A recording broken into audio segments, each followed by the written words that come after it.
Hello parents. मेरा बच्चा बहुत ज़िद करता है, बहुत कभी कभी तो इतना गुस्सा करता है, कोई चीज़ उससे ले लो तो बिल्कुल ज़मीन पे लेट जाता है, चीज़ें फेंकता है।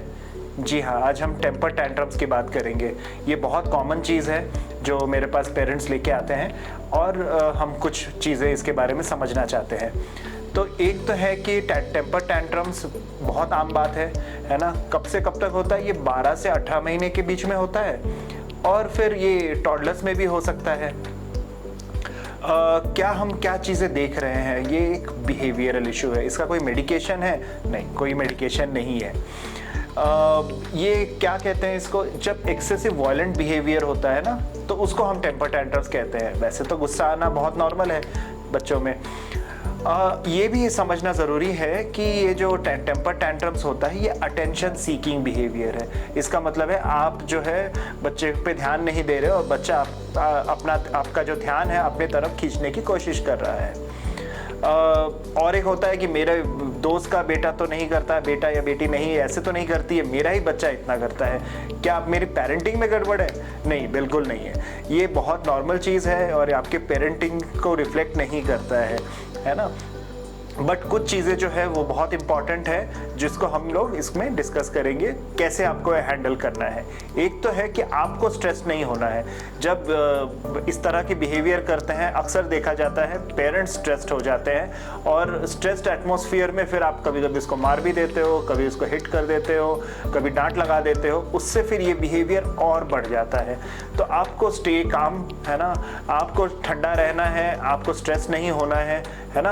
और फिर एक तो है कि अगर आप बच्चे को वो चीज़ को ग्रेटिफाई कर दोगे, अगर आप जो जिद के लिए जिस जिद से वो इस तरह के बिहेवियर कर रहा है उसको आप ग्रेटिफाई करोगे तो ये और बढ़ जाएगा, है ना, और एक लेवल और ऊपर चला जाएगा। नेक्स्ट टाइम जब वो टैंट्रम थ्रो करेगा थोड़ा और ज़्यादा वायलेंट हो जाएगा। तो आपको बिल्कुल काम रहना है, उसके तरफ बिल्कुल ध्यान नहीं देना है, ठीक है। जब उसका थोड़ी देर के बाद टैंट्रम्स तब जब काम डाउन हो जाएगा तब आप उससे अपने आप को जस्टिफाई करोगे, कम्युनिकेट करोगे और उससे डिस्कस करोगे कि नेक्स्ट टाइम ऐसा होता है तो आप किस तरह से आप गुस्सा होते हो तो किस तरह से आपको बिहेव करना है।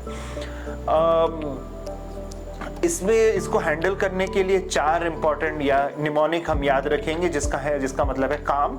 C फॉर कम्युनिकेट, तो आपको बेटर कम्युनिकेट करना है, ठीक है। A फॉर अटेंड का मतलब है आप जो है बच्चे की नीड्स को आप अटेंड कीजिए कि अगर वो आप उस पर ध्यान नहीं दे पा रहे हो या आप अपने काम में बिजी हो, बच्चा आपसे ज़्यादा अटेंशन मांग रहा है तो उसको वो देना ज़रूरी है।